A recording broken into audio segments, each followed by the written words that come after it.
Welcome back to another episode of Tides of Change. Each video takes a dozen hours to bring to life, so it would really help the channel if you could leave a like. And remember, members get early access to the next episode. Now then, back to the story. So this is essentially your last few days on Tarnithia before you set sail. So if there's anything you want to do on this continent before we go. Yeah, we were talking about last time that I have 2 jars of vampire blood in my inventory, and I still don't know the use of them. Okay, in that case, let's do a alchemy roll. So in this case, we were required you do a composure and resolve roll plus your arcana, and Composure, resolve. Can I do a supporting roll for that? yes, yeah, you can both roll together, and then I will factor in the results of both of them. Okay. Oh my god! Whoa. 37! Yay! Well then. Wow. Just to summarize it briefly, the two of you gain a fairly strong understanding of how vampires function. Since your characters wouldn't have interacted with vampire that much, maybe Sylaris, because the abyssal and the vampires do tend to get along. But then again, Sylaris, your character has never really interacted with a vampire before, let alone you've heard stories about them, but not much. Whereas this gives you a much greater understanding of what's happening, or what happens with vampire blood. So essentially, the vampire's physical form is shape-shifting and immutable in a similar sense to how, in a different way to how the mer change their body and their bones to take on new appearances. The vampires tend to be a collection of living mass that takes the shape of what they want, and they tend to subconsciously pick a singular individual to appear as, and usually this individual is a reflection of their own narcissism. So that's why most vampires tend to be fairly attractive looking, because it's representing their ideal view of themselves. In addition to this, you gain an awareness that their blood, as well as their body mass, essentially contains parts of their soul. So there is a tiny aspect of the vampire's soul in this blood, but it's not much that you can do with it, although there are methods that could be experimented upon and tried out here, as a soul is always connected to itself no matter the distance. You have a very tiny sample of the individual soul. Souls can heal, and souls can take damage. Spira knows this more than others. The amount of soul that's in this vampire's blood is a non-threatening amount. So whoever it belongs to, it's not of huge concern to them. So that's that. You also learn that the blood itself, this vampire, because this is actually the vampire body that you have, you notice that it can also absorb spirits of those that it feasts on. So if you fed it some fish, just to give an example, it would start to absorb the spirits and the memories of the source of its food. So this means that vampires are extremely good at gathering intel as well. You can only imagine how much they can extract from a person's history if they were to actually bite your neck and drink your blood itself. You also notice that its shape-shifting abilities can also manipulate the blood as well. So they can turn the blood into like weapons and such as well. But it's a one-way trick. So once they harden blood, it's spent. It doesn't return back to normal. So yeah, that's the information that you pull from it. As far as applications on your tools go, you do feel like you because that was an amazing roll from the from both of you. You definitely feel as though you can develop a concoction or a poison that would take advantage of the weaknesses in this biology of vampires itself. So yeah, essentially you'll be able to develop a poison that's effective on vampires. Yep. And you also, last week you went shopping and you bought a whole bunch of poisons and stuff as well from the fishermen and such like that, where they were surprised because they're just like, usually we throw this away, but if you want the poisons, here you go. So yeah, you can what I'll basically say is, because you rolled so well, I'm not going to make you guys roll a second time here anyway. So yeah, you develop an effective poison on vampires. I'm sorry, I still need a few minutes. Okay. We're going to okay. We can wait a little bit more. Is that fine with everyone? Yeah. I kind of feel like Spira is on the track that I wanted her to go on. Like, I wanted her to be a healer. She very much knows a whole lot about plants and how to make stuff with the plants now. Yeah. Yeah. I know that there's also some backstory stuff going on for a couple of players as well. A couple of loose ends as well. Like a certain island nation that was that is very, like, not much information has come from it. Yes, and that mysterious stream. I still had Yeah, that mysterious dream. it was trippy. And finding out that abyssal were kidnapping people.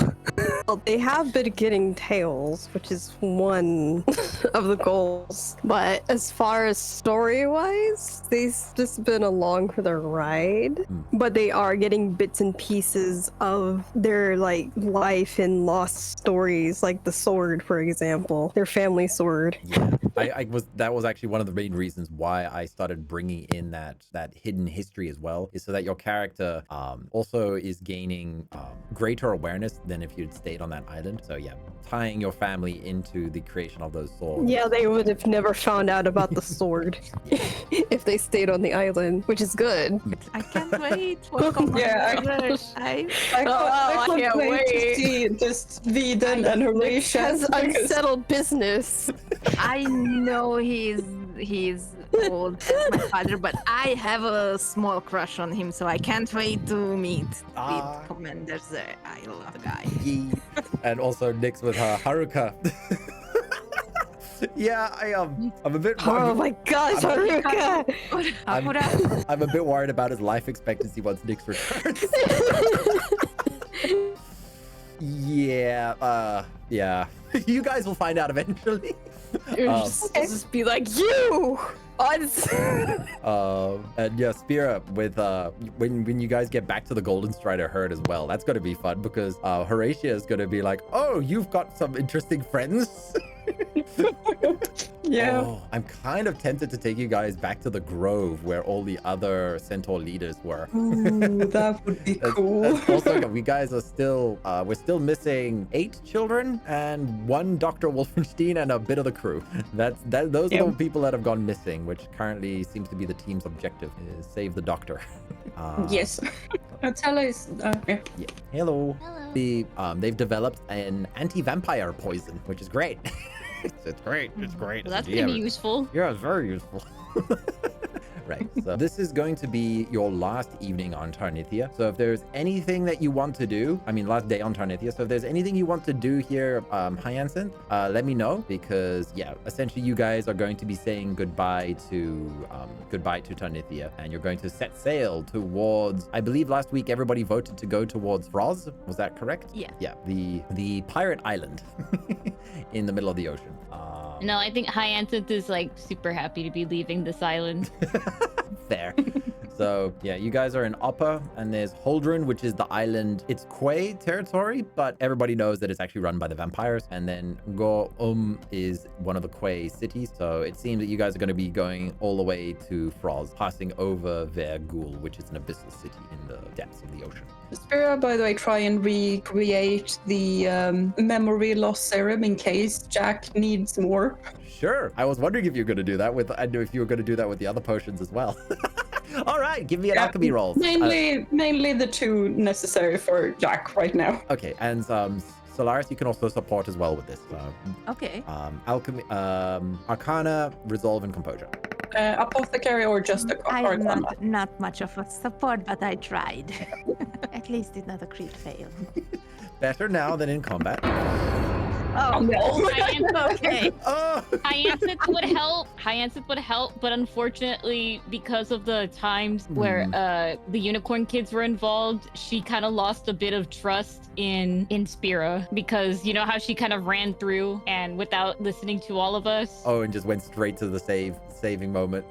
Like So that unfortunately that affected her trust in Spira. Fair. Which is fair, but I don't correct me if I'm wrong, but I don't remember any of you actually trying to say anything to Spira. Like, I don't know. Well, to be fair, you said she dove right in before anyone could You were gone. Yeah, I do remember like Hyacinth screaming and Spira just diving, bombing the whole team because you were in control of the summons. Yeah. I think I made the joke as well that the flight of the bumblebees was going to start playing as well. But it's good. It's good. This is Oh, you okay? Don't die. I swallowed my spit wrong. Oh no, not that cough. But what I'm saying is that because of that, she can't really use her magic. Her resonance, yeah. On spin. Unfortunately, a crit fail is a crit fail, so this means that because there was not much left of the sample of the potion, so unfortunately it is lost. But we'll have to see how it goes. Where was a crit fail? Yeah, it was a crit fail. So the last of the potion was spent without gaining much from it. I have plus 19, so a 20 is in that one. Oh. Yeah, unfortunate. Yeah, it was 1 plus 19. Yeah. You guys are settled in at the Claw and Paw. You've completed your pirate training with Hadrian and Jareth. They put you through a mini boot camp. It was much easier than you thought it would be, but that's because your understanding of a boot camp is Zenai level.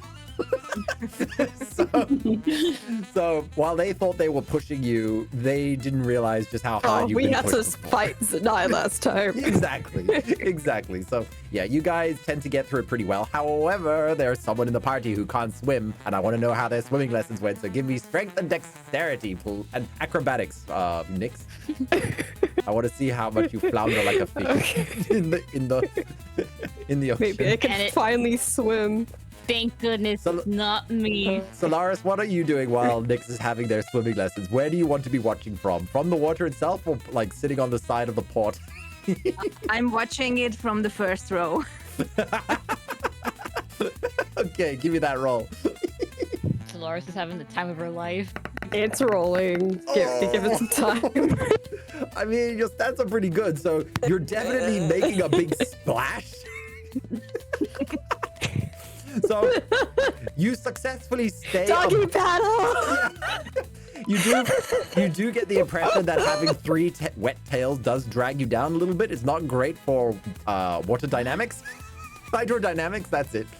3 wet tails is not 3 bushy wet tails, not great for hydrodynamics. But you do have the strength to keep yourself above water. So. Meanwhile, I'm trying to suppress my laughter. Yeah, because that's come naturally to you.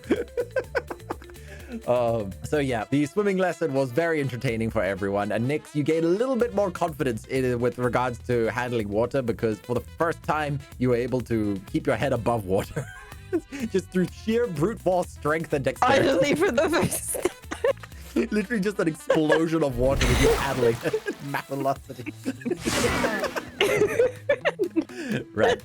So you guys complete your training. You gained various skills and attributes thanks to this training. Everybody except for Hyacinth now knows how to use a pistol, a gun, basically the single shot. Well, I could. Oh yeah, right. You can use your aura. Right. That was something else, Nyx, that we discovered last week. Is that Hyacinth is able to levitate things with her aura, because that was part of your original aura training. So Hyacinth can pick up small objects and use them. So like actually fire a gun and that kind of stuff as well. But however, there was a very funny incident with the grape. Horse, Hyacinth. Yeah, so that's where the whole grape, what do you call it? Can you tell the story? Can you tell the story of the grape incident? The grape incident was that Hyacinth was very happily getting a grape from a shopkeeper who gave it to her, and Sylaris, I think. During their training, they were like, okay, well, you can use your aura. So Sylaris uses her aura to grab the grape from Hyacinth, and so Hyacinth uses her own aura, but since her aura is way too strong, it kind of just flew away like a You rolled a 20. like a bullet. It flew away like a bullet. It went straight through the newspaper of the shopkeeper, like the world's deadliest grape. And because of that, Hyacinth started pouting because she lost her grape that she was gonna eat. So Sylaris was just like, you know what, fine. Can I have a grape? And the shopkeeper's like, you know what, just take it. So that's why there's a little picture of Sylaris holding the grapes when Hyacinth's just nomming on him. Yeah, that's the context behind that drawing, which you drew incredibly fast as well, because that was towards the end of the session as well. That makes more sense. I'm like...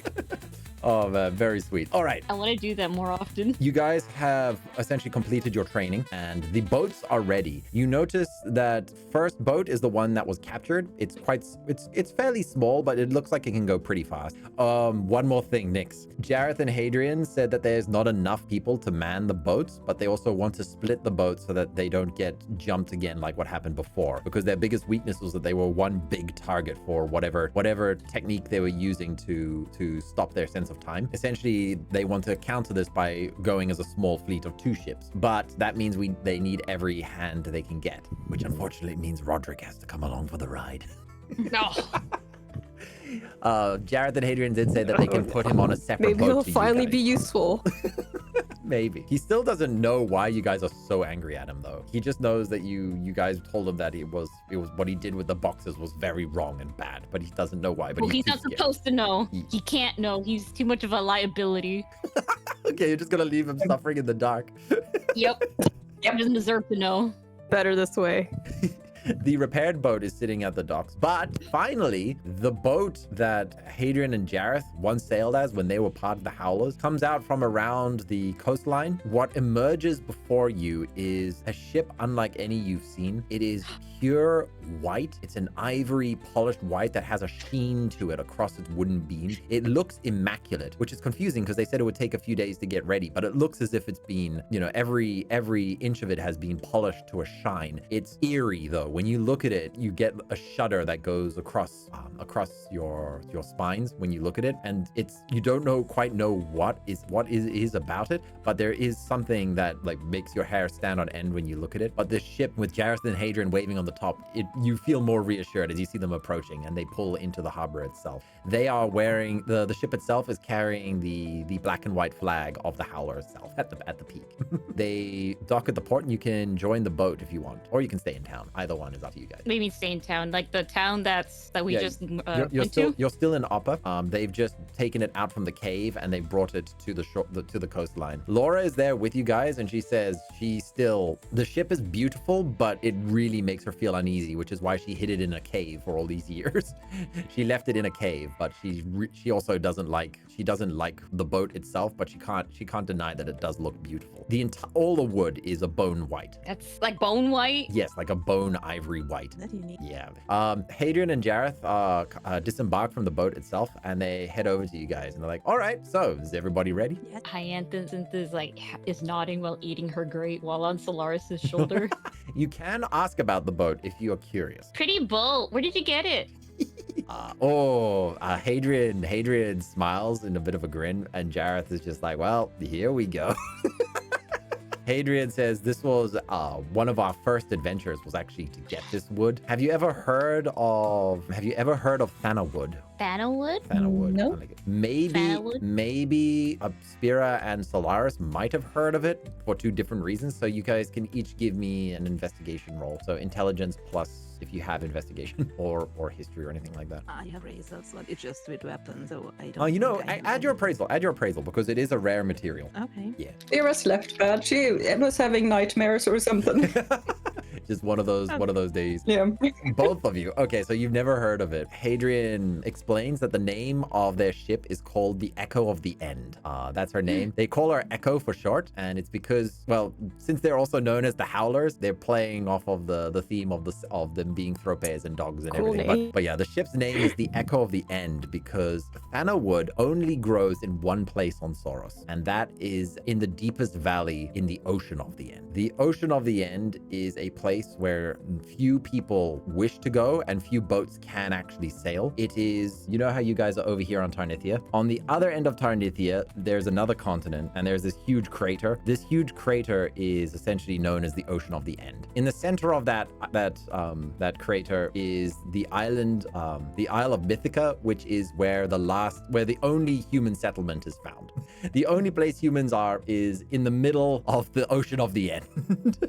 And yes, let me explain now in a second once I get the music back on. Okay, so the Ocean of the End is a strange place where it functions just like a regular sea. However, there's no water. When you cross over into it, you can swim from the regular sea into the Ocean of the End, and you will still be able to swim on top of it, but it would be as if you were swimming on air. And when you dive into it, you can breathe as if there is air there, but you still float and sink as if you were in the ocean itself. The strange thing is that non-organic entities like ships will immediately drop as if it were air. So nobody really wishes to sail towards the Ocean of the End because their ships just fall and plummet to the ocean floor. But individuals can gently drift down to the depths. However, the same applies to all the wonderful aquatic life at the bottom of the ocean. So all sorts of horrible predators and scary creatures live at the bottom and in the Ocean of the End. Giant seaweed strands rise up from the bottom of the ocean, and as you get closer to the valley, the deepest valley in the Valley of the End, you will find ivory sorrow trees. And the reason for this is that apparently, according to legend, the Ocean of the End is the closest or the easiest entrance into the underworld itself. So there's a lot of legends and fears and concerns and myths and beliefs about where people go when they die, and they believe a very common belief is that spirits from across the world travel to the Ocean of the End and enter into the underworld from there. The existence of ivory sorrow trees further accentuates this notion because these trees can only be found in the deepest valley, and they grow in they're bone white as well, and they have several rare properties, which is why Hadrian and Jareth went on this wild adventure to go and get these trees to build a ship out of them. And it's the main reason why Jack was left behind. You see, Jack, when he hears this, he's like, so that's why you left me. And he's like, yeah, it's way too dangerous to bring a child to the Ocean of the End. But yeah, they essentially moored their ship on the regular ocean and then swam down to the bottom of the Ocean of the End and harvested these ivory sorrow trees and brought them back up so that they could make this ship. There are many reasons why they did this, because one, the ship will never age. Insects are too afraid to eat it because it's also, spirits themselves seem to be repelled by it. Spirits are afraid of the Thano wood, which means that the ship itself has a natural resistance to magic. Like, it has a nullifying effect on magic around it, which is perfect for the Thrope crew because they rely on their cannons, their guns, and their physical transformations, right? So it's perfect for a Thrope crew. It also is immune to fire because it radiates a similar aura to the Ocean of the End, where it's almost as if the wood itself is coated in water without there being water. And lastly, the ship itself is always cool to the touch, and this shields the crew from heat-sensitive creatures in the ocean itself. It also essentially hides their presence from other creatures. So it's perfect for going undetected across the more dangerous water. So yeah, and Hadrian cracks up with one more joke and he says, it looks like a giant bone, which is perfect for our howlers. So yes, they built this ship out of this very rare wood, but it does raise quite a few more questions than it answers. Like, is there an underworld? Spira, you wonder if this is where your call connects to? You have no idea. But yeah, this is the story behind the Echo of the End. So we're just going to call the boat Echo from now on. But yeah, her name is Echo, and she has never let them down. Yeah. So before everybody gets up and gets ready to leave, there is one more thing I have to tell you guys. A trumpet is heard coming from the forest, and a lone figure walks into the port town of Upper. He is carrying a wooden stick over both of his shoulders, and he's covered in orange fur from head to toe. Oh no. No. Oh no. No! How's everybody doing? Oh no. Okay. Hi! It's my dad! Yeah, Wait. You thought it was brackets. He's got gold. He's got yellow fur. Orange gold. It could be from the lighting. Wait, hold on. Yeah, I thought it. You thought it was brackets. Yeah. Oh. Like the light hits it just right. Now it's my dad. It's my adopted dad. Just a second, I'm bringing him in here. Here we go. Jin Kong walks in. He's got he's got orange fur. Yeah. And he carries a red wood staff with bronze, metal bronze plating on the ends of each of it. He called it the Staff of the Heavens before. So yeah, this is Jin Kong. This is Jin Kong. You finally get to know what he looks like. You can see that the curse of humanity is there's not very much of it in Jin Kong. He's got his staff slung over his shoulders with his hands there, and he's just like, hello, everybody. How are you doing? It's been a while. I came running as soon as I heard. My scouts told me that you took care of Breckus and his men. Very impressive. In fact, you actually helped stop a war. I got to meet with the Taru Kingdom the other co, and we're in a bit of a truce, thanks to you four. Taking out Breckus and his men has alleviated one of the biggest questions as to what the heck was going on. So good job, everyone. About Breckus. Yeah? He's not exactly defeated. Yeah. He's still walking around the continent. That's not good. That's not good at all. And then she points towards where she saw him in her dreams. Oh, okay. So, he's still in my territory, which means that he's my problem. So I will have to go hunt him down. I was hoping I could join you guys, but yeah, that's kind of an important thing. I don't want to leave my people going to war. However, don't worry. I had a feeling something like this might happen. So before I came here, I got someone who wants to meet you. No. Sorry, that was me, not Hyacinth saying that. That was me. I know what's coming. Jono. What do you think? I don't think it is what you think. Is he going to send his son on the boat? No. Okay. Woo, that would have been. No, you Look, can't. yes, here's your brother, Hyacinth. Exactly. Here's your brother, Hyacinth. He wants to travel with you. Good point. All right, but yeah, he essentially says, however, they're very shy, so it's the whole reason why they actually haven't approached you yet, and I had to agree to speak to them, speak to you on their behalf. So before you set off sail, just the four of you, can you come with me for a bit? Okay. Hadrian and Jareth look at each other, and they're just a little bit confused, but they know not to mess with the Monkey King.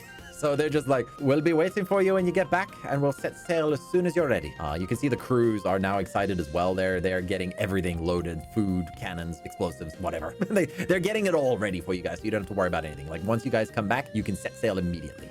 Let's go. Laura is also a bit concerned. She tries to tag along a little bit, but Jing turns around. He just turns his head and looks at her with one eye, and she immediately backs down a little bit, and she's like, oh, okay. Clearly, this is not something for just anybody. So she decides to stay in town as well. He leads you into the bioluminescent forest, and you can hear the sounds of the animals and everything around you. It's much more peaceful than before. It seems the disturbances over the past few weeks, if the disturbances of what went on was a ripple across a pond, it seems the pond has quieted now. So running with that analogy, as you walk through the forest, you also feel relieved because you know that there's not many things in this forest that will mess with you guys when you've got Jing with you as well. So he takes you quite far in. It's a much longer walk than you thought it was. Is there anything you want to say to him before he takes you to this mysterious person? If they're so shy, pardon me for asking, but if they're so shy, then why would they want to come with us?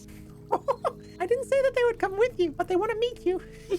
Oh. I wanted to come with you, but unfortunately, leaving a wild co with golden fur is a kind of a threat to my kingdom. So yeah, it's a shame, but I still owe you that favor. Should I stay behind? Hyacinth asks reluctantly. No, it's fine. I will take care of it myself. However, Oh, thank goodness, she says in her mind, like, oh, thank goodness. Oh. Yeah.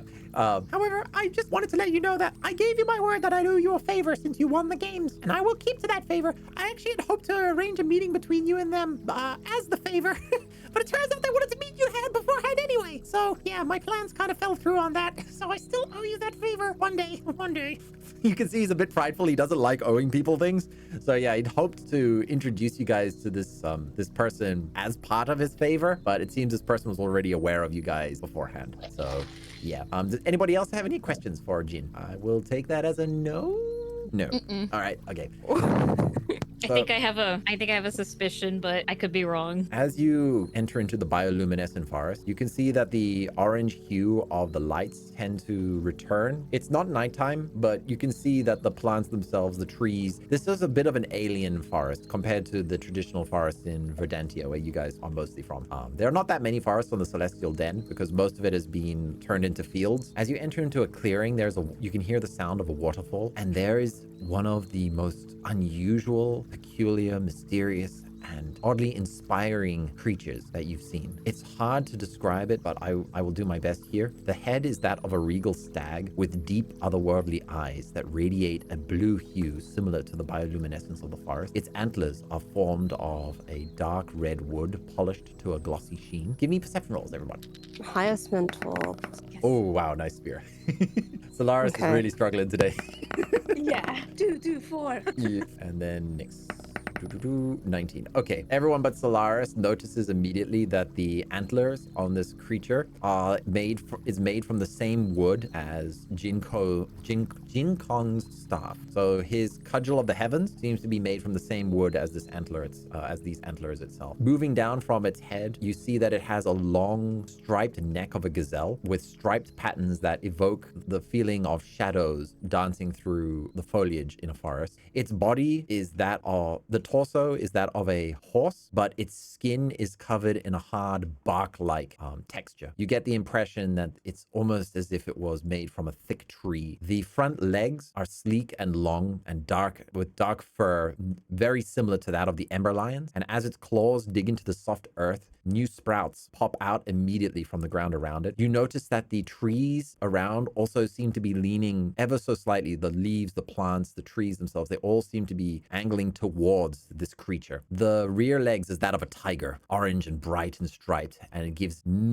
leaves no clue as to what its jumping capabilities are. And lastly, it connecting the torso and the neck is a large bushy mane made out of dark green leaves tinted in a with golden edges that sparkles in the light as well. A mane? Yes. So like a lion's mane, but it's made out of leaves, and the leaves themselves are dark green, but with the edges are gold. So it's a very chimeric type of animal or creature. Spira, you get an intense pressure that you've only felt once before, and that was when you were in the presence of the plague wraith. So a part of you wonders if this is what a wraith would look like if it was made out of positive emotions. Yeah, even Jin Kong pauses to have a look at this being, this creature. What do you guys do? This creature. I'm gonna be in awe of it. Like, whoa. It's very tall, because of its long neck and its legs and everything. It is it's so beautiful. Yeah.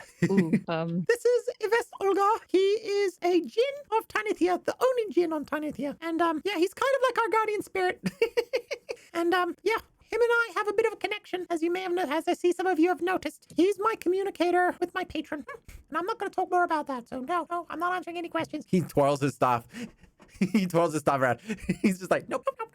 But Then why would they want to meet us? Nice to meet you, by the way. Yeah, the creature itself has noticed you. Ivest'olgar, he turns his head towards you and he lowers it down as if he were bowing ever so slightly, but it doesn't speak. Jin does the speaking. He's like, Right, so he's very shy, as I've mentioned before. He's been keeping an eye on you guys for a while, almost since you first arrived, ever since the demon incident, to be specific. He became aware of something on this part of the world, and he noticed you guys. So yeah, since you guys arrived here in Tarnithia, you have not slaughtered one creature. You fought against the Ko and the Blood Bees, but that was in self-defense. They attacked first. You defended yourself, as is the rule of the forest, and you filled your stomach with the bounties from the trees and the ocean itself, which is outside of his domain. And so, Ivest'olgar wishes to grant you his blessing before you leave, and this is no small gift either. So, do you want to accept it or not? but and then Hyacinth's like trying to figure it out, and it's like, yeah, I guess we didn't kill anything. Yep, the only things you killed since you came here were the Ko's and the bees. That was it. You didn't kill anything. Wow. Really? Pacifism route. Yep. I mean, you killed the fish, but that's from the ocean, which is outside of his jurisdiction. Oh. Well, But Yeah. but I mean, again, that's for food. I mean, Yeah, but even then, That's you the- didn't that's- slaughter creatures or anything like that. So yes, but that's the way of that's the law of nature. Wow. So it'd be like, oh yeah, well you did it to eat, so it's not wasting. yeah, he still was very impressed with you guys. So He's like, my God. I mean, if the story had gone different, he may have ended up being a mini boss you fight. guys did really. If you guys went full Dark Urge on me on this playthrough, you would end up been fighting him. I guess that's if we were murder hobos. Shaking and crying, I would never. So, for those of you who don't know what a djinn is, they are not quite mortal, but not quite god. There's something in between. Some can say they're the closest to becoming gods. So yeah, he twirls his staff again, a little bit in frustration. You remember before that DJINN and Arista also had a brief conversation during your training with them about how there have been many people in this world who've chased godhood and it almost always ends badly for them. So there have been cases where individuals have tried to become gods or tried to tear down gods. And while some might have succeeded, most usually fail in horrible ways. But yeah, the djinn are considered like the closest to godhood because they, as Spira's gut feeling told them, they are entities that are born from a collection of spirits. Just like the wraiths are negative spirits, the djinn are built from positive spirits. So yeah, essentially, Spira, yeah, you went up against a demigod. My God. Oh my gosh, Spira. Yeah. So who wants to? You still alive? How? Nightmares and Yeah. bread. Yeah, I mean, it definitely did some long-term damage.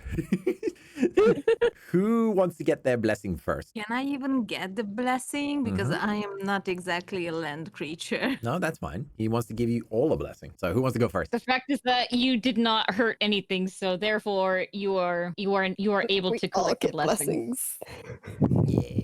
And Okay. I will just say this now. Everybody's getting a different one. Okay. Ooh. Oh, nice. Ooh. Okay, then I think I will volunteer to be the first. Okay. He's been watching you throughout your adventure. So he's shy. Aww. Okay. So Oh. let's see, Sylaris. Okay, here. So he walks over to you as well, and you can feel the intensity of the sheer number of spirits around him. It doesn't even seem to be spirits that are just coming from him, but from the forest itself.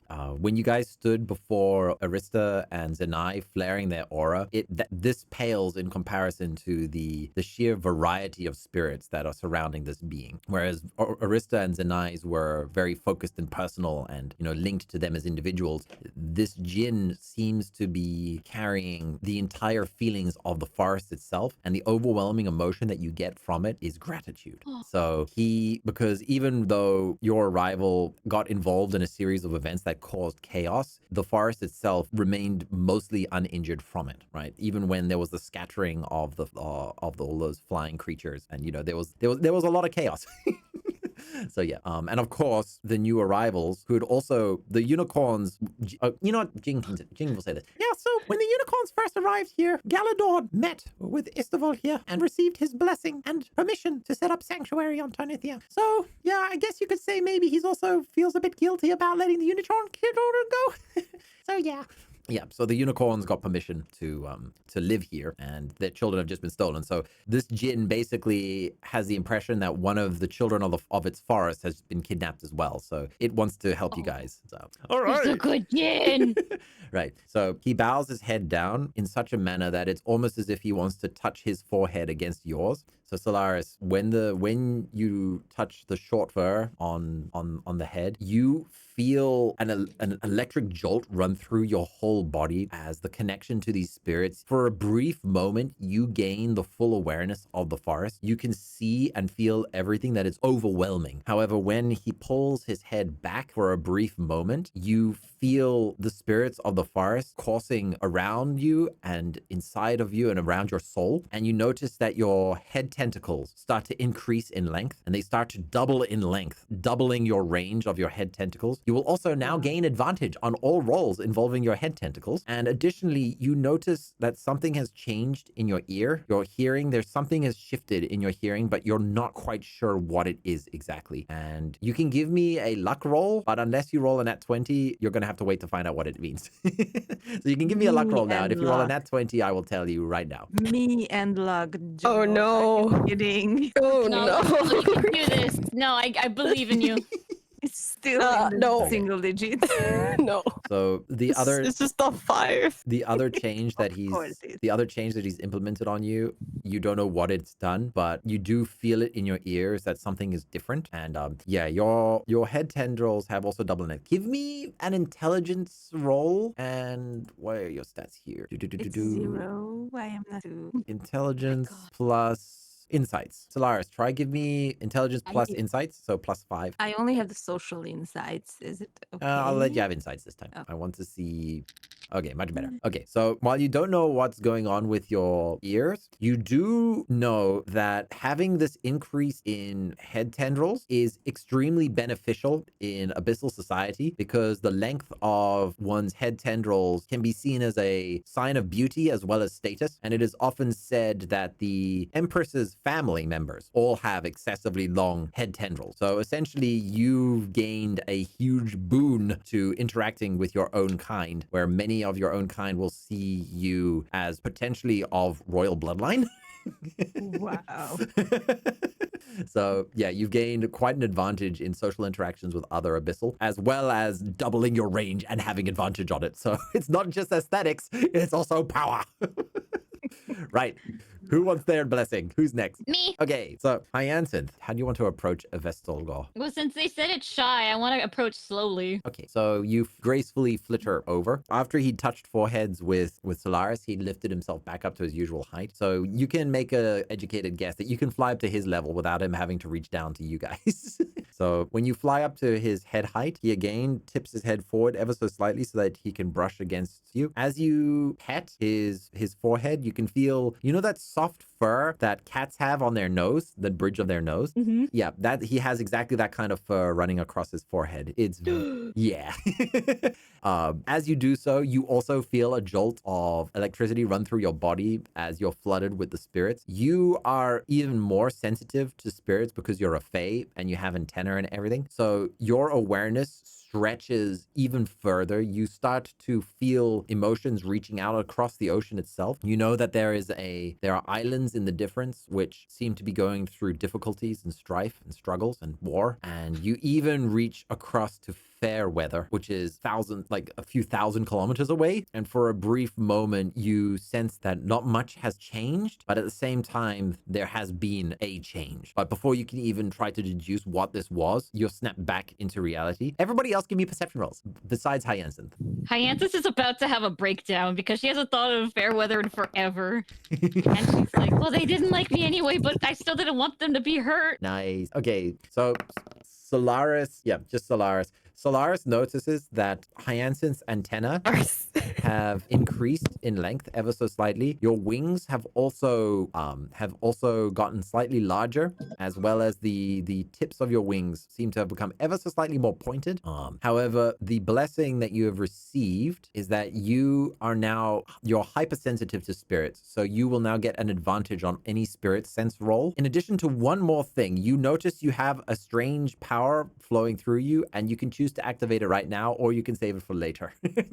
It's entirely up to you whether you want to do it now or later. Do I make a roll? No. Well, this is an at-will ability, so, and it's a blessing. I'll try it. Okay, so as you try, I'm just also going to add here advantage for your spirit sense. Hopefully it doesn't hurt anyone. So just a second. Advantage, spirit sense. Oh, you already had advantage on spirit sense? Yes. Oh, okay. In that case, you will gain advantage on stealth rolls because you now have control over your own spirits, so you can suppress your spirits and hide them. How about that? So your antennae are slightly larger, your wings have changed ever so slightly, but now you can can control your spirits in a way that you can mask your presence from others. So people can still physically see you, but now you can hide your spiritual presence as well. Okay, so they can still see me. They can still see me physically, but if I'm hiding, like, yeah, I guess let's say I'm hiding behind a wall. They'll never know. You wouldn't know you were there. Yeah. Oh. So if anybody tried to use spirit sense, they wouldn't even think you were alive. Yeah. Okay. My God, she's dead. Yeah. No, I'm just hiding. But when you choose to activate this unknown ability, you immediately feel a change as you grow in size and you become the size of a human person. What? Yes. What? You can now increase your size. You can choose to be Fae sized or human sized now. She's still like 4'11". 4'11". People size. She's like she's like looking around like she's like panicking. She's like, I feel small. I'm so tall. Yeah, when you land on the ground next to everyone, it is so weird standing up. How tall do you want your human form to be? She's gonna be about maybe like 5 foot. Okay, so yeah, you stand like almost eye to eye with Nyx, and Sylaris is slightly taller, and Spira is the tallest in the group, if that's how I remember it. So yeah, it's very weird. It's very weird. These people that you've been sitting on their shoulders for all these months. From everyone else's perspective, Hyacinth now has very large wings. But you can fold them, so you can like tuck them to make them less intrusive. Very large wings with very large puffs of fur on her back. Yeah, but yeah, you've now got the ability to essentially disguise yourself as a human or a humanoid, but you can also just revert back to your face size whenever you want. And you can do this. So you can do this mid combat as well. You can hide her wings? Yeah, you can hide your wings. Yeah. So and the antenna? Yeah, not the antenna, unfortunately. But you can always just like hide them in your hair if you really wanted to. So yeah, you now have the ability to disguise yourself as a humanoid, and you can revert back to your face size whenever you want to in combat. So you can. Oh my God, I need to talk to you about something then. I thought of something so funny. You can switch in and out of your size forms now. And no other Fae has this, by the way. Like, no other Fae has this. So yeah, you can choose. The other Fae are gonna see me and be like, oh my God. Yeah, that is Hyacinth's one. So who's next? Nyx or Spira? Can we do Spira last? Can I go? Yeah, can we do Spira last, Yeah, please? Spira just very fine with going last because she's kind of freaking out. Yeah.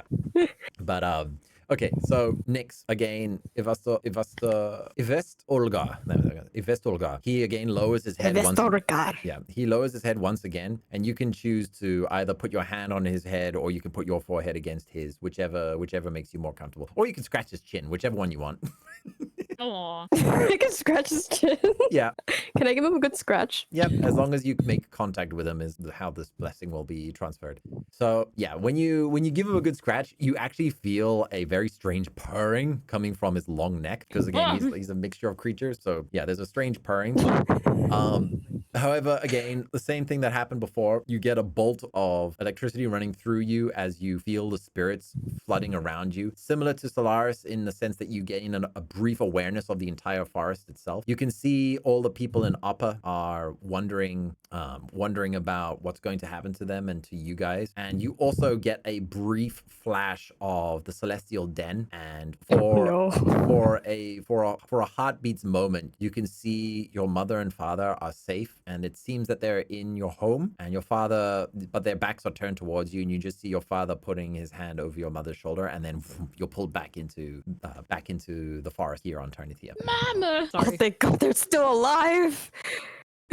However, your 3 tails immediately burst into azure flame, and then they are slowly silenced as it runs into as they sort of fade out. So it's almost as if a match had been lit, and then it's the fire slowly like burns out. But you feel that your tails have shifted and changed ever so slightly, and you gain the impression that you have a similar ability to the Ember Lions, where you now can generate warmth within yourself, which means you have resistance to fire and cold. And that give me a luck roll. Give me a luck roll. A luck roll? Yeah, I want to see if you can figure this out. Good luck. That's close enough. Okay. You also get the impression that your foxfire will work underwater as well, which is very useful. Underwater fire. Underwater pyromaniac. Cool. One more thing. No, Kitsune no. underwater fire. Oh no, Sylaris, no. You you also can suddenly hear the heartbeats of everyone around you. Your perception has been accentuated to another level where you'll now have advantage on perception rolls. And you can, since you can hear the heartbeats of everybody in the area around you, it also means that few lies can escape your detection. So, I'm a lie detector. you now get advantage on perception. So pop that Nice. there. Boom. Okay. I'm a So Kitsune lie detector. so Spira, your turn. Okay, so when he sees you, he actually kneels. Like he goes down on one knee, and instead of lowering his head, he just looks straight into your eyes, and you can feel that there is a sadness in there. And even though he doesn't speak, you can feel that his emotions are screaming at you to please save them. And then he closes his eyes and he like tilts his head forward ever so slightly. So do you want to put your hand on his forehead? You want to scratch his chin? You want to give him a hug? What do you want to do? Hug him. Spira just, Sorry, you cut out there for a second. Spira just nods like, yes, I am gonna save them. She's not saying it, but she's just nodding. And yeah, she's gonna hug him. Okay. Yeah. So you give him a hug, and you suddenly see all of the unicorns in Sanctuary itself, whereas everybody else gained like an awareness of the forest around them and places of importance to them. The unicorns, you can see the unicorns. They are waiting eagerly. You notice that the Fae who was in charge of the circle at Sanctuary, they believe that you guys will succeed in your mission. They're depending on you and they believe in you. That's the feeling you get from it. Yeah. So yeah, you see Galadorn is very seriously walking around, and like he's now absolutely paranoid that there are more vampires. So Galadorn is not taking any more chances. So as you move back from your hug, you feel a change in the way that the spirits are moving in your body. You essentially have sensitivities to spirits now, so you will have advantage on spirit sense. Additionally, you notice that there's a strange sensation running down your left arm, the arm that Arista detected the Plague Wraith's curse. What you see is pools of black sweat gathering on the surface of your skin, and in a reverse rain-like effect, this black liquid pools into the center of your hand and coalesces into a pearl that eats away at all light and is impossible to stare at for too long. Like you feel compelled to look away when you stare into this black pearl for too long. But you realize that this is the curse of the Plague Wraith that reached you, and you realize that this must be the core of the curse that the Plague Wraith placed on you, and there must be a similar one inside of Veden. You realize now that it is no longer part of you, so you can actually pocket it away. And additionally, in place of where this curse was residing in your arm, you notice now that the Djinn's spirits have replaced the vacuum of where the curse was, and your left arm has it's overflowing with the Djinn's spirits. And it's not just the spirits of the forest, it's actually the Djinn itself has given you some of its own spirits. Give me a luck roll, because you've also gained a new ability, but you don't know what it is until you see what it is. Nope. Okay. You are going to have to wait and see what this ability is. Oh no! I have used up all of my luck from the previous sessions. But yes, there's one more member of the party. Can everyone remember who it is? Indeed. Truffles! Truffles! Yes! Truffles! Just go, Truffles! Truffles leaps out of Hyacinth's shadow. Hyacinth is down on the floor, just like try to comprehend what just happened to her, while Truffles just comes out prancing out of her shadow. Like, yep. So this I'm gonna draw what she looks like right now. Sure.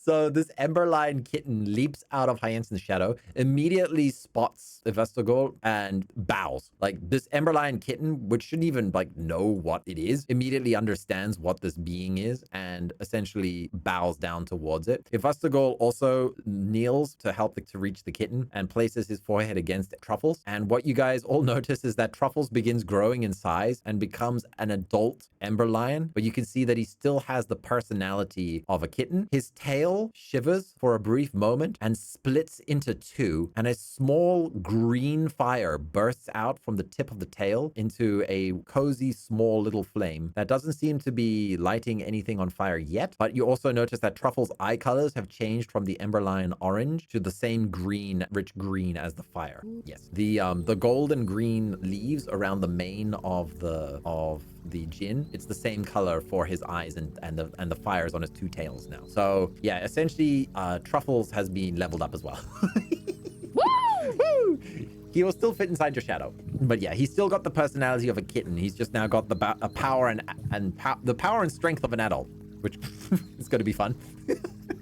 Oh my god. Yeah. Truffles is gonna want to play and then kill Hyacinth accidentally. Right, but with that done, you notice that Ivest'olgar stands up and briefly begins to walk in the opposite direction. He walks onto the pond and doesn't sink into the water, but rather walks on top of the surface of the water. And the trees seem to move around him as he disappears into the foliage. And the trees resume their regular position once he's gone. But you notice that with every footprint that he's left on the ground as well as on the water, that the plant life seems to be thriving wherever he goes. So yeah, you guys met a djinn. Congrats. Awesome. Not only did we get a djinn, but we were blessed by one. Yeah.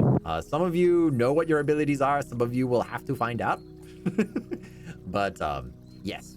With that done, Jin Kong laughs a little bit. He's just like, and me? Come on, buddy. Come on, what about me? Come on. Fine.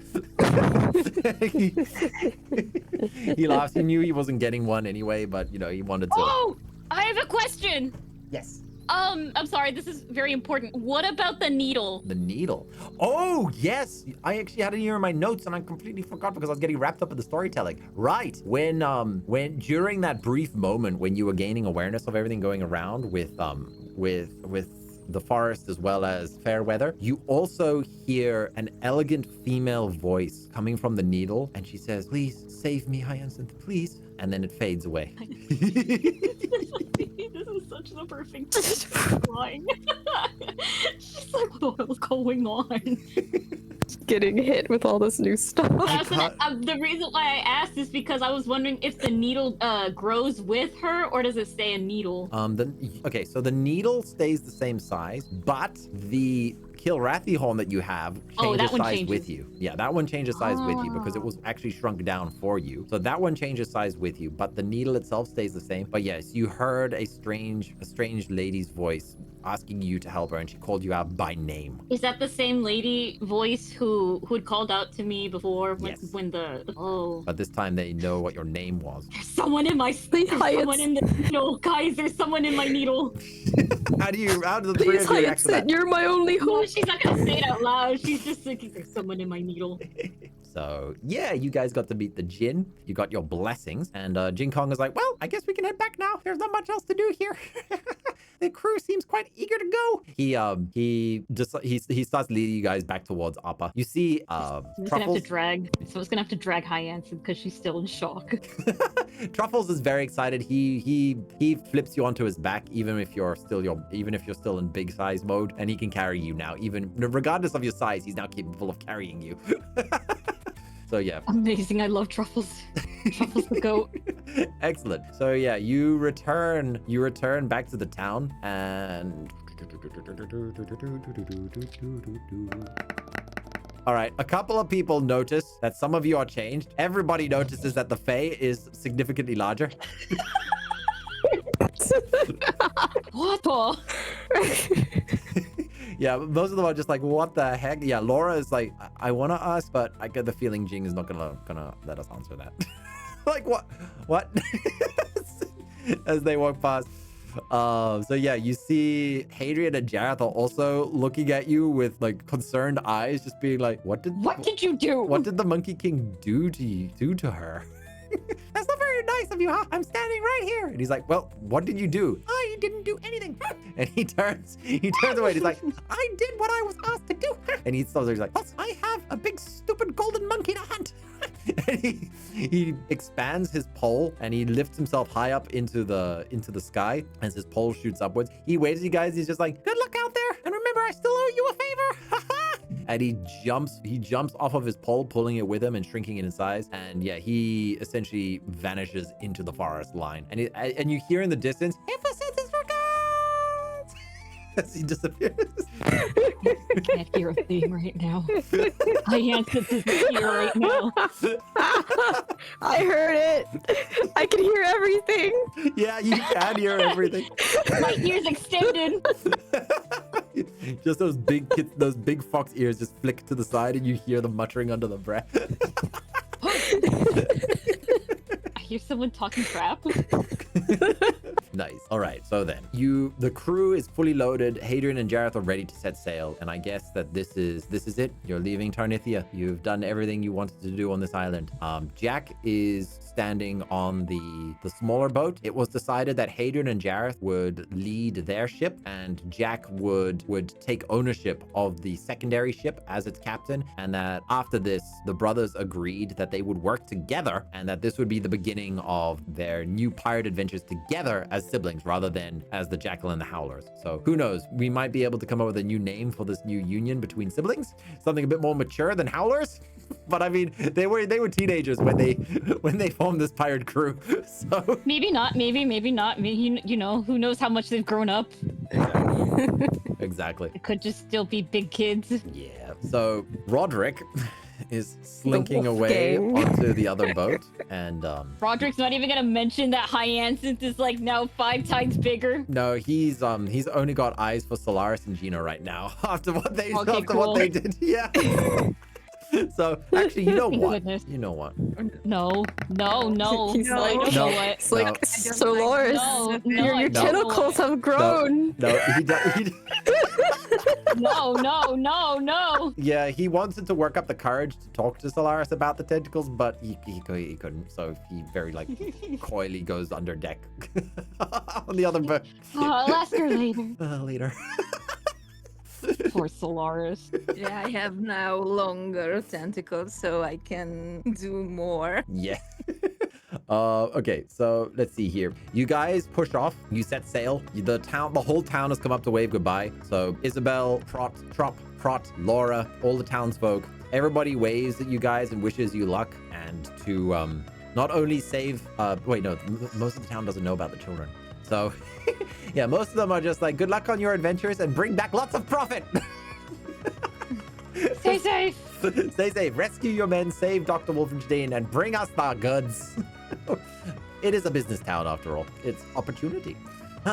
So you guys set out. The crew seems to be in much higher spirits now. Everybody has an objective, a goal, and they have what seem to be 4.5 very powerful looking people if you include Truffles. A lot of them are very scared because they've only heard of Ember Lions, and this is a very unusual looking Ember Lion.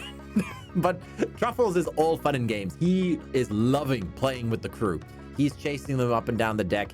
He's scratching his claws on the mast pole, which really upsets Jackal because it's Truffles prefers the other boat over the Thanawood, over Echo. That was the name of the boat, over Echo. So yeah, but he can hop in between. He's a fully grown Ember Lion now, so he's got quite the leaping distance. So he can hop from boat to boat as you're sailing side by side.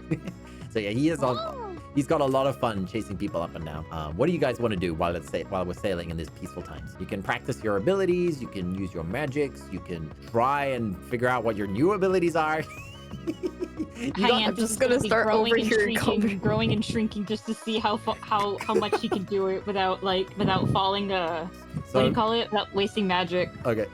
It costs very little spirits to do this, by the way. Yeah, these blessings are slightly different in this sense. So yeah. Well, then she's gonna be trying to get used to her big body. Like she's gonna be like trying to walk around, but like wobbling because she's not used to walking. Yeah. So it's big, small, big, small.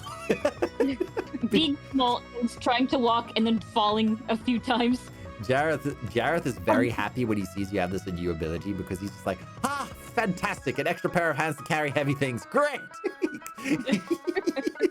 He's like, that's wonderful. That's fantastic news. And he says, also, would you like me to make you a bigger pillow now as well, since you have the smaller pillow? So would you like matching my sets? pillow. No, I want to use my pillow. I can still shrink. Oh, okay, so it's not a problem. He's like, oh, okay. You can see that he was already like getting ready to make you another pillow for your big form if you needed it. Was he getting excited? No, he kind of sees you like He misses his little sisters back in Hicksport. So when he made the pillows for you, it reminded him of his sisters back at Hicksport. So now when he's with you, he sort of views you as like one of his younger sisters. So he was like, "Are you sure? Are you sure? Okay." So yeah. Nix, what are you doing? I'm just like listening to like all the new sounds and conversations now since I can hear everything. Oh yeah, you can hear.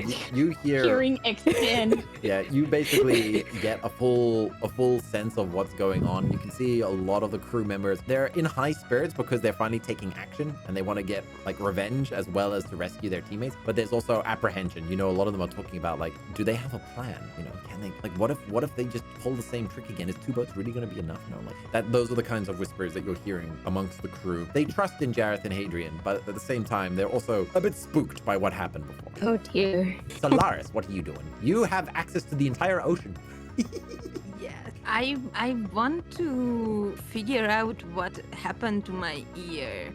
Because something happened to my ear, but I couldn't roll high enough to know. Yeah, So- that one is going to be very tough. But I will say also, you still have the Severfin shark saddle in your pack, and you're in the ocean now. So if you want, you can try and find a Severfin shark to tame.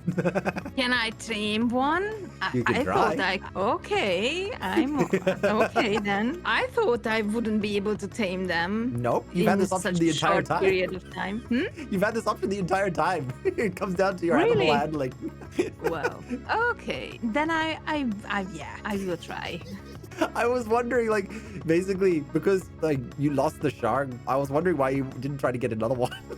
I thought it's a completely other job to train or tame a Severfin shark. I didn't know No harm I in could trying. do that. I mean, in real life, I wouldn't be able to train a wild horse just because I can ride a horse. And this is the analogy in my head, so I didn't know I had. You could always try. We'll see what the dice say. All right. So Okay. Okay then. you jump into the ocean and you take some raw fish with you as well. So you get some blood going in the water to attract some nearby shark.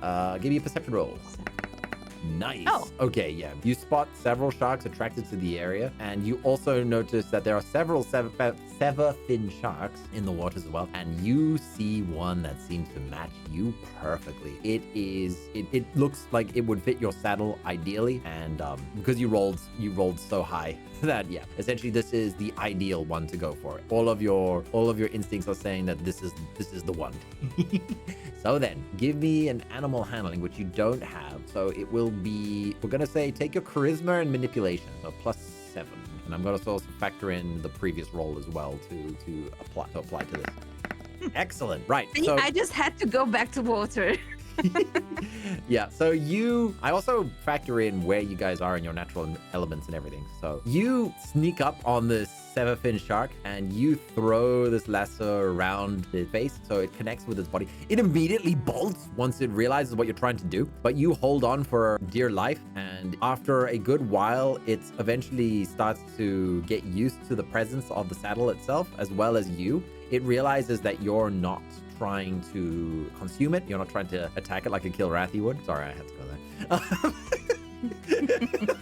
Damn. And yeah, basically after a brief while, you are able to use the piece of fish that you brought with you as a training tool. So you tear off pieces of the fish and you feed it to the Severfin shark, and you essentially teach it about your presence, about your instructions, and for the most part, it seems to understand what you are, as well as the fact that you were so close to it. Your spirits were also connecting to each other, and since you had such a strong emotional bond to your previous Severfin shark, that resonance impacted the spirits of this one as well, so it could sense your desire here, so it responds in turn. So yeah, you have gained yourself a new Severfin shark. Yay. Yay. We have come full circle. He will What's gonna happen to it when we go on the island? When we go on land? he can wait. He can be told to sit. He will be a good boy. Yeah, so he We're gonna get eaten by Killrathi. No, he's not. so he will trail He's behind the not. boats. You're gonna get eaten. You can also wait. Give me one more roll as well. Charisma manipulation, a +7 roll as well. Okay. You roughly communicate to him that when he's sitting, in this case, it's not really sitting, you know what I mean, the shark equivalent of stay.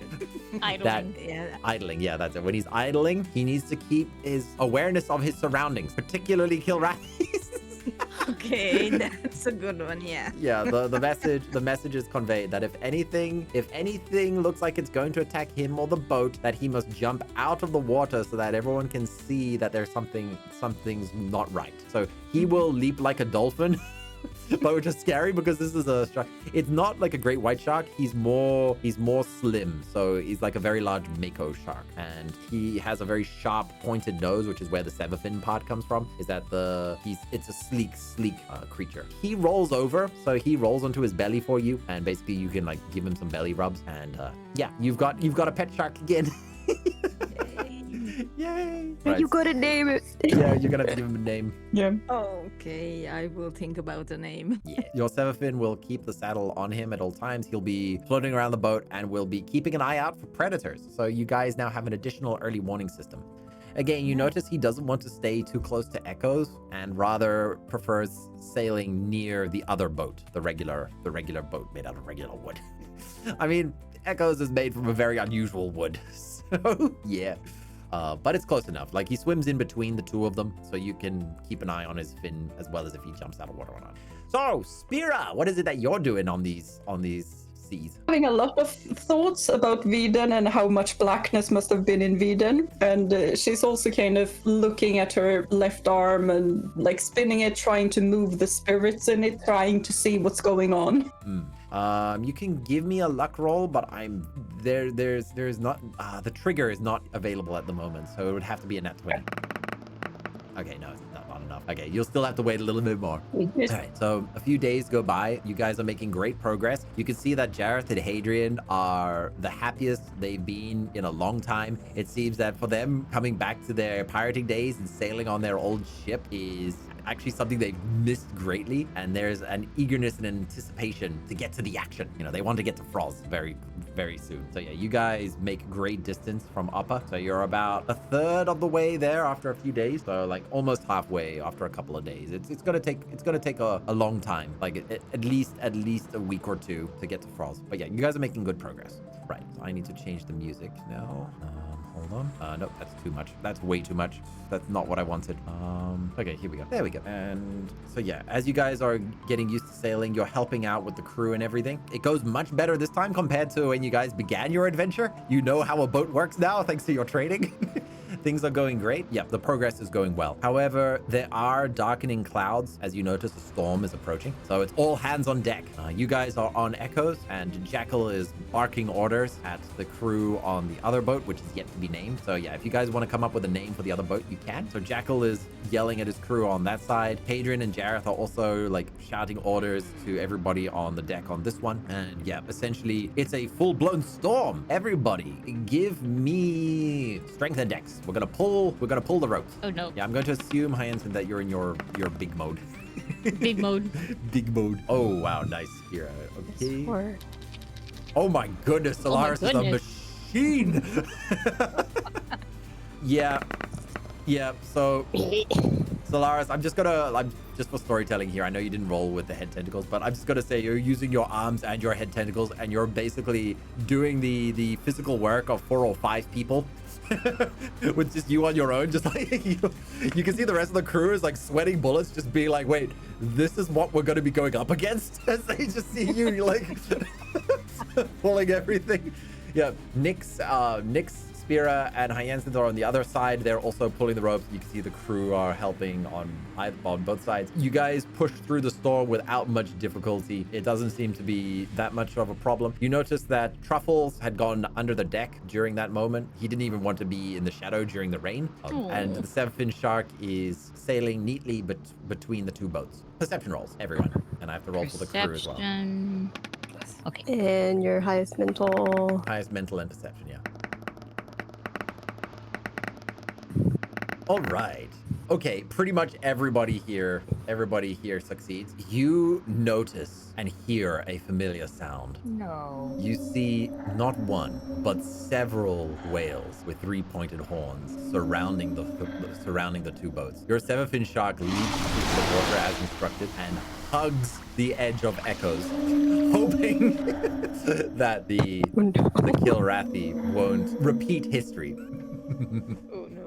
Now, who rolled the highest here? Hyacinth. Hyacinth, since you rolled the highest here, you noticed something unusual compared to last time. The first time you guys fought a Killrathi, it ambushed you with a surprise attack. However, this time they seem to be circling. They seem to be waiting. Everyone here can try and take an assumption why. I think something's coming. I think they're being led here. And everyone else, what do you guys think is going on here? Would they be controlled by someone? Are they trained or controlled by someone? Looks like it. It doesn't make sense why they're here. Yeah, Hadrian steps up and rings the bell and he shouts, "Killrathis!" And you can see a lot of the men are like, "Oh God, not again!" as they run to the sides of the boats and everything. He shouts over to his brother and he's like, "Jack, tighten up, bring her closer to Echoes." And you see Jack spins his wheel and pulls the boat closer. Your seven-fin shark again is like neatly like hidden between the two boats. And yeah, Jareth explains and he says, "This is why we risked our lives to get this wood. Even the biggest hunters around don't want to come near Anna Wood. It seems to be that they are currently weighing us up. They don't know exactly what we are. They just know that we have the stink of death." As he lovingly pats the edge of the boat, he's like, "This was well worth risking our lives to get a hold of." As he taps the wood, you can see that the Killrathi are afraid of the boat itself. PTSD causes Hyacinth to ready her Killrathi. Yeah, you've got the horns too. You see this? You should just wave it in the air. Don't mess with me! She's like waving it in the air. Yeah. Wait. Uh-oh. Oh. Okay. So, Hyacinth, as you are waving the Killrathi staff in the air, you can see that one of the Killrathi herds eyes lifts above the water and looks at you. It looks straight at you as it recognizes what you're holding in your hand. Uh-oh. But before it can do anything, a giant tentacle bursts out from under the water, wraps around the large Killrathi, and drifts it down into the water again. You hear the screaming of the other Killrathi as they scatter. What? Sylaris, what's that? You look at Hadrian and Jareth, and you can see that that Jareth has gone absolutely pale, and he's like, "No, not a Krakadon." And Hadrian is like, "Everyone, get to the cannons." You guys can ask what a Krakadon is if you want. What? What's a Krakadon? Is it Krakadon? Well, I'm sure you guys have heard the legends of the Krakens. A Krakadon is an ancient version of it. It's been speculated that they used to carry shells and they evolved into the giant squids that they are today. But a Krakadon is still that ancient version with a giant shell. And the thing is that the only things that hunt Krakadons are Killrathi, and the only things that hunt Killrathi are Krakadons. It's a game of whoever can get the biggest, and that was the biggest one tentacle I've ever seen. As he looks at it. Oh, well, maybe they're just after the Killrathi. Maybe they want to harm us. Maybe they're not after us. Yeah, so essentially these two are locked in an evolutionary arms race of getting bigger and bigger, because the bigger Krakadons hunt the bigger Killrathi, and the bigger Killrathi hunt the smaller Krakadons. So yeah, that's why they've both been getting so large. So yeah. The ocean water itself turns a deep shade of red and then into a dark green as the contents start to run down underwater. Give me initiative. Oh no. Oh, my That's god. initiative again. Just rolled 20, right? No, you can take the highest. Let's take perception or spirit sense. So you can choose whichever one of those two you want to use for your initiative roll. Oh, you rolled. Okay. Everyone. So unlike the Killrathi last time that crit success on the initiative, the Krakadon rolled on that one. So let's say you guys can attack it with surprise. It's currently positioned beneath the two boats, but it's very much focused on its meal. But you know what? I'll say this because you guys rolled so well as well. So first off, it'll be Nyx, then Hyacinth, then Spira, Sylaris, and where did the crew fit on this? Okay, yeah, the crew will go last, man. How to take my big boss fight for opening of Act 2 and turn it into a joke with the Nat 1. Thanks, boss. All right, so Nick, you're first up. What do you want to do against it? Let's test out my new fire, my fireproof, waterproof fire. Can I start like chucking fireballs? Sure. Okay. And resolve and composure. 29. Nice. Okay, let's see. You're catching it by surprise. I'm going to assume that everybody acts at the same time for the surprise round. He's not rolling very well. Woo! So yeah, your fireballs race through the water, and it seems the water bubbles as it almost moves out of the way. So the blessing that you've received seems to mean that your spiritually created fire moves out of the way. So it will be traveling as if it was through air, but it works through water as well. It connects. It connects with the fleshy tendrils, so it doesn't hit the shell. It hits the fleshy tendrils, and the blue as your fire immediately sticks to the flesh and starts to burn. And it's kind of like napalm because it doesn't come off. So yes, yeah, perfect. so it sticks, and yeah, it's gonna start taking burning damage every single turn now until it can either get it off or put it out or remove its tendril. Okay, next up, Hyacinth. What are you gonna do? Big mode or small mode? You can switch between whenever you like. Big mode. Big mode. Because I know small mode is like the same amount, but I'm still gonna go big mode to aim better. I'm gonna use my spirit sense to like send the Killrathi horn to slice it. Okay, give me an attack roll. So To see if I can slice off a tentacle. So what I'll say is, for your big mode, we will remove the negation to your strength. So your dex will remain. So you won't get the penalty for your negative strength. Okay, so just 4. Yeah, so plus 4. Plus. Oh. No, it's fine. I'm factoring in. Just a second. Can you add in your acrobatics as well? So that would be plus 8 as well. So that would be 18. Oh, 18. Okay. Yeah. So I get another try? Yeah, no. We'll just say it was 18. Okay, so I'm gonna roll for him. What is this boss doing? Oh. Okay. Hey, boss. Boss, Okay. quotation marks. Boss. Yeah. Okay, Spira, what are you doing for your surprise round? Arrows. I'm gonna shoot it with my arrows. Triple arrows. Okay, strength and dexterity plus your arrows. Yeah, you get plus 10, plus 17. Wow. Yeah, 28. And how does he... Okay. Finally. Okay. Sylaris, what are you doing? I'm thinking about coating my daggers with some kind of poison. If I can. Does it count as one action and I'm done? No, you or can I you can coat your poison and try to and go still after it. attack? Yeah. Okay, then I wanted to ask that I bought some toxins and poisons and whatnots, but how many doses? How many times can I use them? Just so I know. Don't stress about that too much for now. That's like small details. We'll say you've got enough to coat your gear. So. Oh, okay, okay. Then I think I will coat my daggers with some poison. And Now, are you gonna throw your daggers, or are you gonna get in the water with your severfin shark?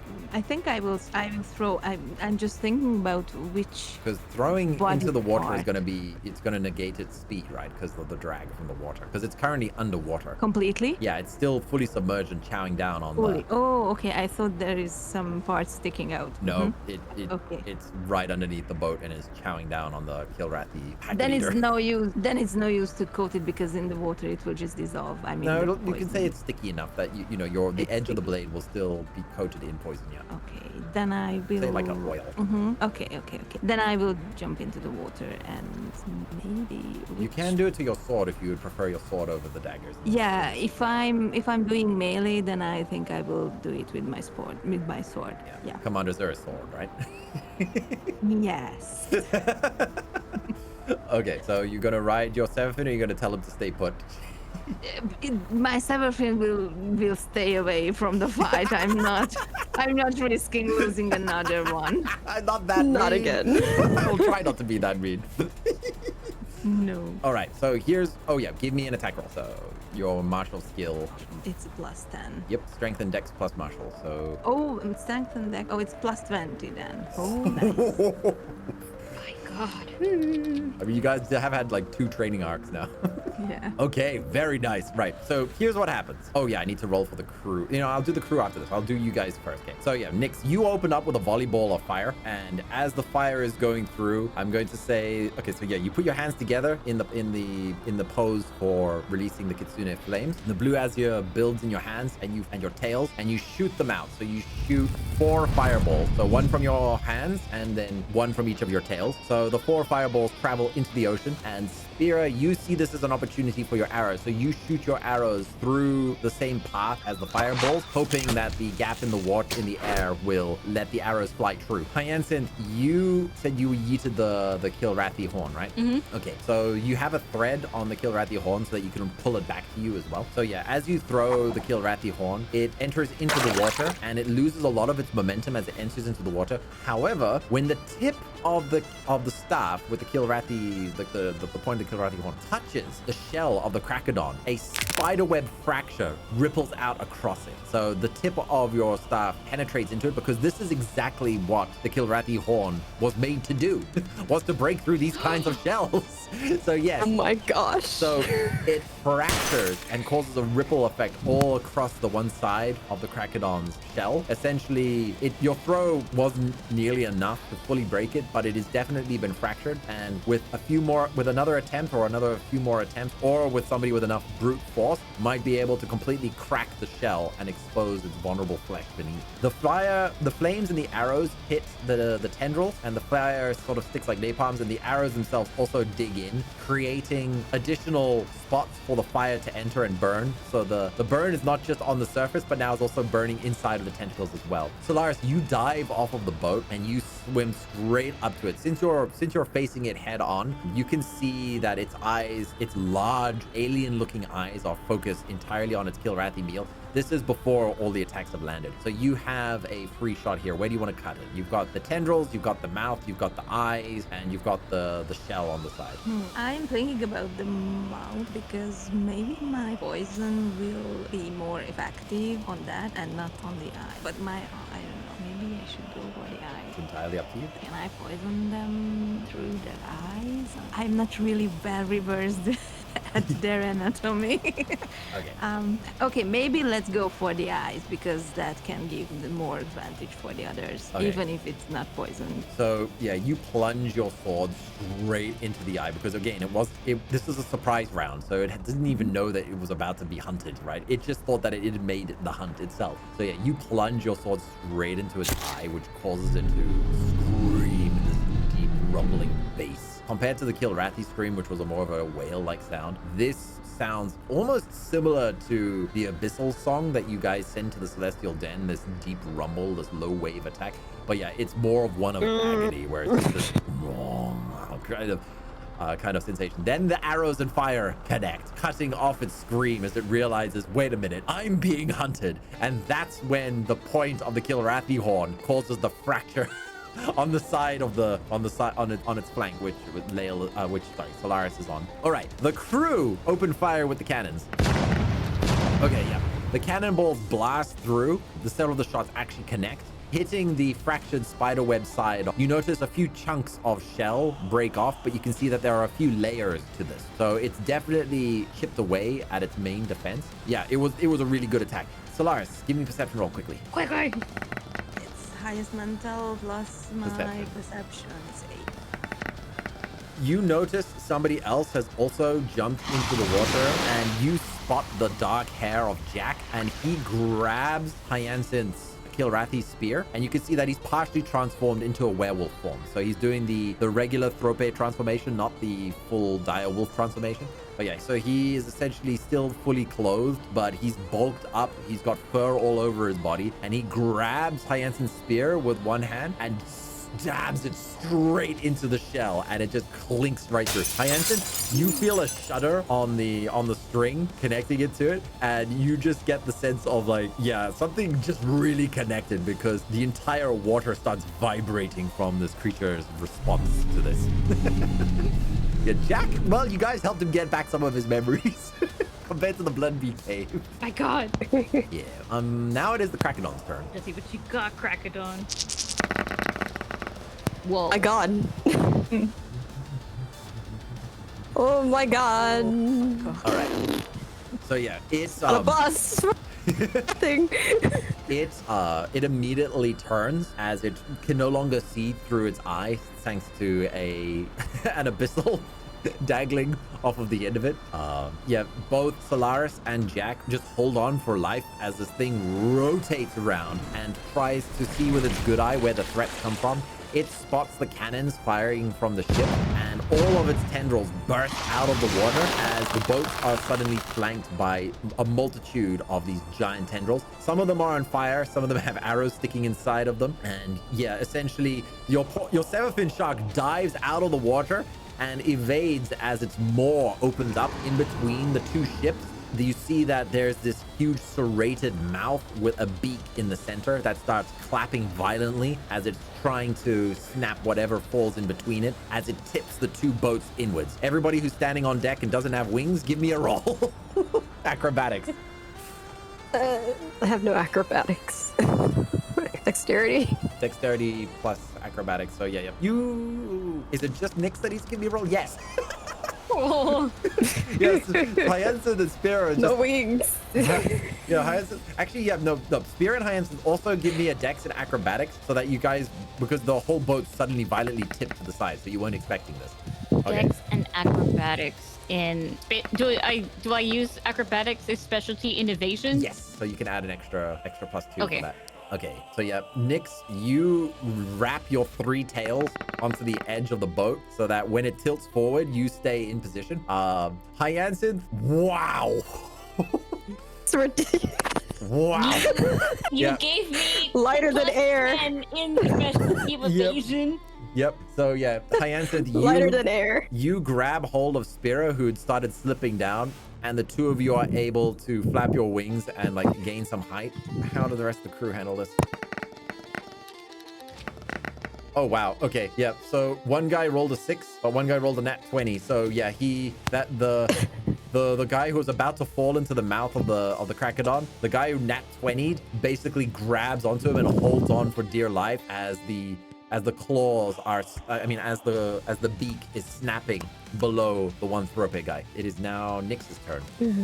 Can I start slicing some of the tendrils The boats that are has still come out? The boats are still tilted towards its mouth, so the boats are at a very sharp angle. But yeah, there are several tendrils that are holding onto the edge of the boats on the side that because you're at the top basically. Like if we imagine it tilted, you're at the highest point from the tilt, so you can see the tendrils that are pushing the boats up and inward towards its mouth. So you can start to cut at them if you want to free Echo from its grip.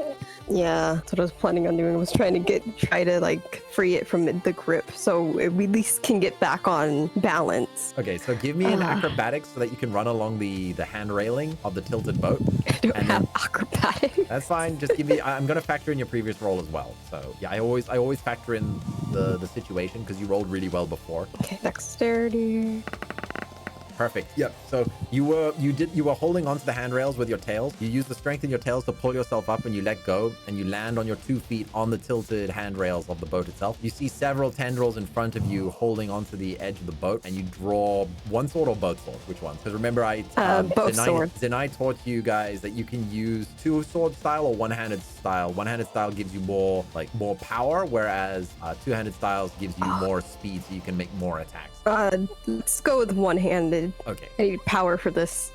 Okay, so yeah, give me a katana roll. So your strength plus dex plus your katana. Which one, by the way, your special katana or your regular, or your Nobu one? Because you got imbuement going. My Nobu. Because imbuement doesn't work on the special one because it absorbs spirits, but imbuement works on your Nobu one. So there's advantages to both. I'm using my Nobu one. Okay.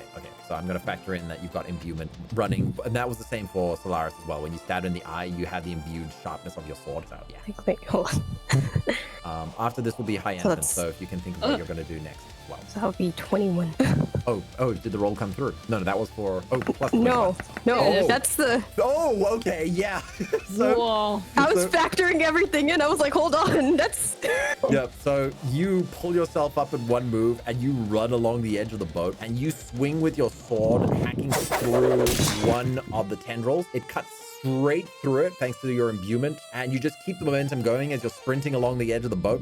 So everybody else who's watching from the sides, they just see this fox dashing at full speed as you cut through several tendrils, and immediately the boat is let go, lets go and tilts back onto the side. So everybody on Echo is released. Hyacinth, what are you doing? Calamari! Calamari!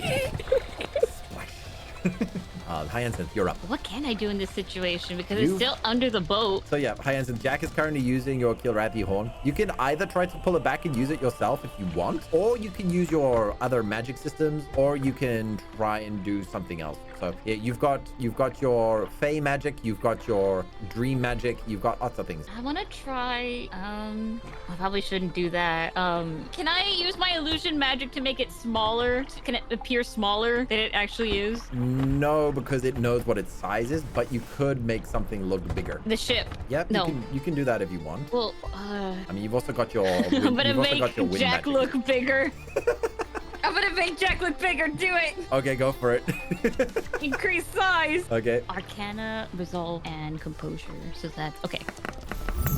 Holy. From everyone's perspective, Jack grows to a monstrous size. We're talking like kaiju size. He becomes absolutely huge, and the one remaining good eye of the Krakadon flicks over towards it like, what the hell is this? Is this the thing that stabbed my shell on the other side? I couldn't see it before because Sylaris stabbed it in the eye. It's frightened. Yes. Up next is Spira. What you gonna do? The gaping maw is still open, and the tendrils on the other boat are still there as well. This might be a stupid thing, but that was my first thought. So protection ponies are gonna tackle the tentacles on the other side. Okay, give me your summoning magic. So, okay, yep, you summon about 4 of them, which should be enough to dislodge the majority of the tendrils. So give me a charge attack with them. So we're just going to just do another Arcana roll for issuing the command to them, because they're going to be using the aura as well, you know, the aura combo. The 4 ponies split off, and they each ram into the tendrils on the other side, which succeeds. My gosh, this boss is just depressing me, Dave. Yeah, so you break free the tendrils on the other side, which causes the regular boat to also tilt over to its normal size. You guys have managed to successfully free the crew up for their attack, because it is now the crew's turn. Man, you guys got through my puzzle. Perfect. You got through my puzzle so quickly. I was hoping you guys would like have one round where the crew wouldn't be able to do anything while they held on. But yeah, you guys solved it too fast. Right, so the crew are back on their feet, and they start using their guns, their cannons, their harpoons, and everything. They start attacking. Hold on. Okay. Yep. So they're firing straight into the mouth of the creature, because it's the only thing they can see, and they know that now that it's lost its grip, the creature is probably going to dive deeper into the water itself. What is Jack up to? All right, and the other 2. All right, so Hadrian jumps into the water and also transforms. So you have these 2 transformed Thrope in their werewolf states. They both grab onto the Killrathi horn. Everything, you can see the illusion once they swim inside of the illusions, because Sylaris, you're also inside the illusion, so you can see the illusion of Jack around you, and you can see the real Jack inside of the illusion. So Hadrian dives into the water and holds onto the Killrathi spear with Jack, and the 2 brothers make another attack on the shell using the horn. Yep, and their combined power is enough to scatter the last remains of the shell on this flanked side of the Krakadon. The exposed organs are revealed underneath. It freaks out now, because it just witnessed this giant hunter shatter its shell in one move, because from its perspective, it saw a giant Jack, a giant werewolf, crack its shell in one punch. Oh my gosh. It attempts to flee, but it's stuck because its remaining tendrils are still stuck to the bottoms of the boat. Oh no. What is this bus? It's supposed to be scary. Jono, Yeah. you skipped my turn. Oh, No, you skipped No. first. I skipped Sylaris. Okay, Sylaris, it's your turn. We'll just take it from there. Before it tries to flee. No, we can take it from after it got shattered if you want. You can pick. I think it would be too easy if I was attacking it after it shattered. Okay, Because I should have been before the crew. Okay, so I got so So- excited after the crew got freed. Yeah. All right. So I think basically I'm next to it, so I'm aiming for. What can I aim for? So you stabbed it in the This- eye, and Yeah, one eye. it has several tendrils around you reaching up towards the boat, and it also has the exposed gum tissue of its mouth area where the beak is. So there are lots of little teeth, serrated teeth on the inside, leading towards a beak in the middle. But yeah, there's gums that are holding those serrated teeth-like appendages there as well. I think I would go for the tendrils. Okay, so give me your martial prowess roll, strength, dex, and martial prowess. And should I add the imbuement or? I'm already factoring that in, so don't worry. Oh, okay. Yeah, we're making imbuement like a passive buff to your defense and offense. Oh, okay. Just because I have it at +5, and then that's enough. That'll Okay. be in situations where I need you to make an imbuement roll when you're taking damage. Oh, I see. Okay, okay. I Yeah, understand now. Oh, okay. So when you get like a Brachus punch to the gut again, I can say add your imbuement. Oh, So it's like an AC buff, basically. Mhm. All right, 30. Nice. Yeah, you slice through a couple of tendrils as well. My gosh, you guys are making calamari of this. Yeah. Followed by the brothers attack, exposing the shell of it, and it tries to flee. However, the panicked state from seeing this giant illusionary creature physically shatter its shell, on top of the poison that is now seeping into its mind from through its eyeball, because the eye is connected to the optical nerve. So the poison on your sword reached the optical nerve, which is a direct connection to its brain.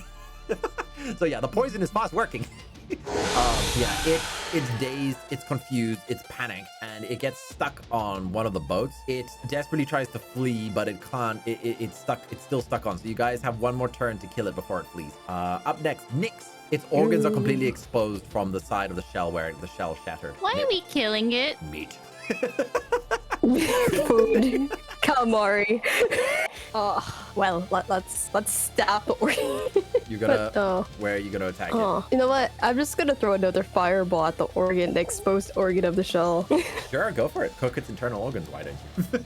Oh my god! Arcana. Yeah, we're making calamari right now. Composure, resolve, and Arcana. Man, the music is way too dramatic for this. This is a one-sided beatdown. 30. Oh my god, it's 30, exactly the same as Sylaris. Wow, the parallels continue. So yeah, you fire off 4 more fireballs that all aim towards the exposed organs by the former shell location. They hit and start burning and starts doing extreme damage to the inside of it. Couple that with the poison that's going through its brain right now. This thing is, even if it escapes, probably going to die. Up next is Hyacinth. What do you want to do? You want to zap it with some lightning? What do you want to do? I don't know. I kind of feel bad for hurting it now. Oh no! It really took a beating. It did 0 damage to you guys. I feel like Hyacinth is not going to participate anymore in the battle. It's just like, Yeah, you it's can already dead, guys. You could choose to sit it out if you want to sit out. I'm going to sit out. Okay. Spira, what do you want to do? I feel too bad for it. Okay, no, we're gonna shoot it. Okay.